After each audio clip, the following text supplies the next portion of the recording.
யாதும் சொல்லி கேட்க என் மனம் துடிக்கின்றது. நீ யாரோ என்று பார்க்க நான் யாதும் சொல்லி கேட்க என் மனம் துடிக்கின்றது. ஏனோ என்னை தேர்ந்தெடுத்து ஏனோ என் மேல் பொறுத்தொடுக்க என் மனம் தாவிக்கின்றது.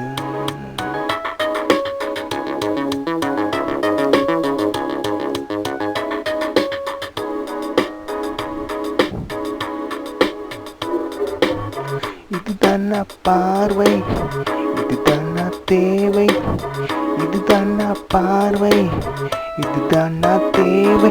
நீ யாரோ என்று பார்க்க நான் யாதும் சொல்லி கேட்க, நீ யாரோ என்று பார்க்க நான் யாதும் சொல்லி கேட்க. இதுதான் தான யோகம் வந்ததே, யோகம்